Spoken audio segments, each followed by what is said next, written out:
We couldn't see across the road. The weather was getting worse and worse, almost by the minute. We only had 21.5 miles to go, so I had no clips whatsoever for going through the Alps. I said, I don't know if I'm even going to be able to do them.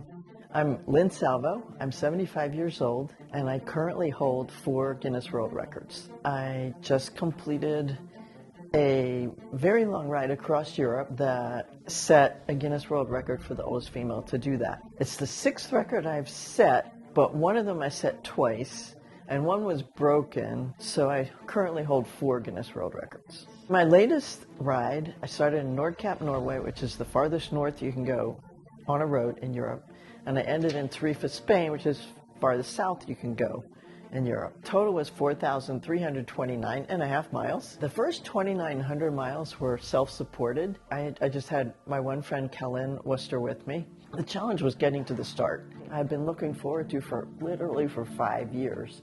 And here it was, and I'm on this bike. I've only ridden for 60 miles, so I'm not that familiar with the bike.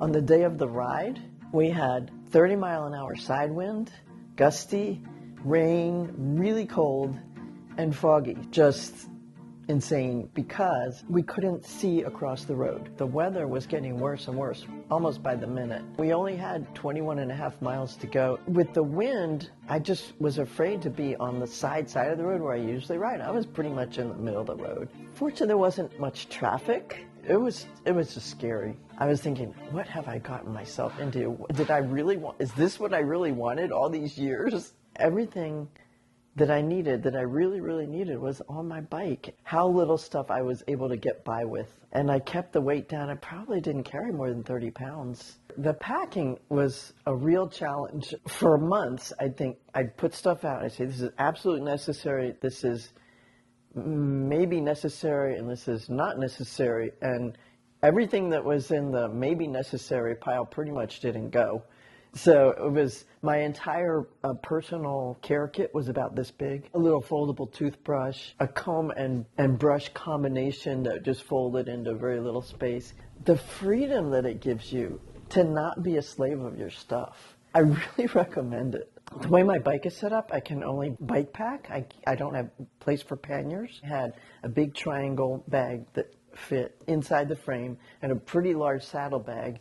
And I had a top tube bag, and I had a little bag under my aero bars. I needed to have enough stuff for cold. We were above the Arctic Circle for about 10 days. Then I ended up sending some of that stuff home. We just washed our bike shorts pretty much every night. I did have one spare pair, and I think I maybe had 2 shirts. I was only able to take a very few spare parts, and there was one spare part that I ended up needing really badly that I didn't have. So one of the things that I did was I had a spare parts package. So I mailed it from Norway, and it never got to its destination. The thing that I didn't pack on my bike was the cleats for my bike. The right clip on my shoe broke.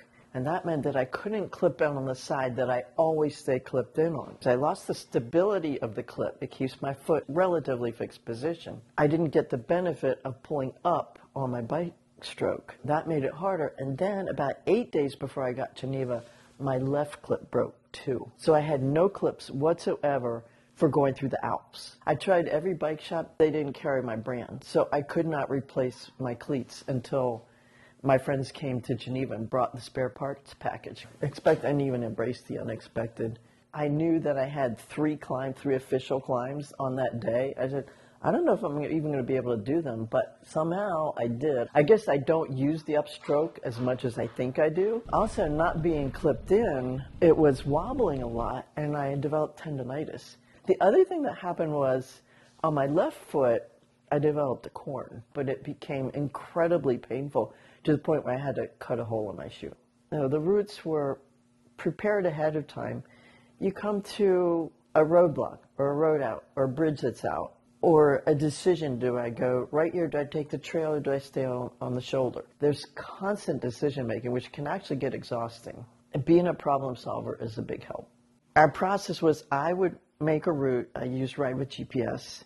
And then she would look at it and study it and make sure, well, this is on a highway. How about if we go on this side road? It was a back and forth process. So we had all our routes set out, but you can't know everything. And also, Ride with GPS indicates where it's not paved. But unpaved can mean anything from the most beautiful bike trail you've ever seen to sand that you literally cannot go through. And so we encountered both. There was a 2-mile stretch where we literally had to push our bikes through sand. I got such a blister on the back of my heel that we had to stop there. I thought, I can just do it. It's another quarter mile. I can get through this. And my heel said no. So we had to stop right there in the forest, and she had to put Band-Aids on the back of my heel. So we averaged 50 to 60 miles a day. Some days were really long, like 70. Some were 20 when we were going into a city. Some of the routes were incredibly, incredibly challenging. So there was a lot of figuring things out on the fly. Some of the routes were absolutely gorgeous. I remember one that was right by the Mediterranean coast, but other times it would be these impossibly hard, hilly gravel trails that were for mountain bikers and not for people like me. We always preferred the smaller roads. I'm remembering the last few days in southern Spain, disconnected, no flow. I had gone either over or under the highway 10 times in 21 miles. The focus of my bike rides has been peace. I'm always on the lookout for some symbol of that, whether it's a literal peace sign or having a focus and a central motivation was helpful. I lost a brother in Vietnam. So he was the reason that I ultimately decided to ride for peace. The loss of him that was in such a stupid war, it gave me my motivation to have a specific purpose to my riding. I researched beforehand and I tried to find some peace site of some sort in each country that I went through. Some of them were actually places of horror that had been memorialized to kind of get across the message, don't do this again. This has to be something humans don't do to each other anymore. There were a few places that were actual genuine places of peace. The Red Cross in Geneva. I just have a rule of thumb of 10 miles an hour. That supposedly includes bathroom stops and food stops and photo stops and whatever. But I think on this trip, it was probably a lot slower than that because I wanted to see stuff. There were places I knew I'd never be again. I just wanted to give them at least a little due. The places that we stayed, sometimes it was an apartment, sometimes it was a hotel room, sometimes it was teeny tiny, sometimes it was really big. But they were all booked ahead of time. We did have to make a few changes from time to time. I don't recall lonely moments. I always had a companion either right with me or nearby. I'm actually very comfortable by myself. I do a lot of dialogue in my head on a long climb. I think, okay, I can make it to that crack, I can make it to that piece of trash, I can make it to that signpost, and eventually I'm over the top. Of course, I had my giant goal. So no matter what, I was going to get through it one way or another. Somehow I was going to get out of that dry reservoir and get back onto the road that would get me where I needed to go. I do a lot of math in my head. Lots of math. So, okay, I'm past the halfway mark. It's okay to have lunch now. You know, that sort of thing. Little mini goals within the bigger goal. Women can do so much more and for so much longer than we think we can. I remember reading a story about a guy who just cycled across the United States at age 78. And people would say, how did you do it? How could you possibly do it? He said, well, I didn't think about riding 4,000 miles. I said, can I ride 40 miles? I said, I can ride 40 miles, and that's all you have to do. Think of your big project in little bits that you can handle. I literally have a checklist that I carried right on top of my bike. I had a pre-ride checklist and a post-ride checklist on two sides of a card. Pre-ride. So we would have these magnificent breakfasts. It was oatmeal, cheese, salad. I mean, like real food for breakfast. So breakfast was wonderful, really. It got us off to a great start. Turn on my lights, turn on my Garmin. Do I have water? Do I have my snacks? Checking my tires. In terms of post-ride, another really important thing is we had to charge all our devices. So we'd scramble through the lodging and look for all the outlets. I don't ice any parts of my body. I don't really do that much stretching. I don't really do recovery drinks. I just try to eat as well as I can, the best food I can find. If you're considering bike travel, first of all, I definitely recommend it because the pace that you go, you get to see so much. Like in a car, you just fly by stuff and you miss so much. But on a bike, it's fast enough to get somewhere, but slow enough to see stuff. I would recommend for sure that you do maybe a 3 or 4 day ride before you take on a really, really, really long one. You really have to decide whether you want company or not.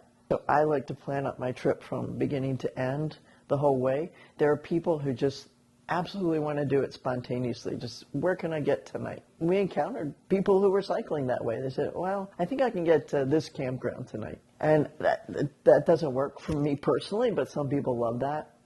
So it's your style, your pace. Some people camp. I'm too old for that. I like a shower, I like Wi-Fi, I like to be able to plug in my devices. I like to be able to sleep on a bed. So that's a factor.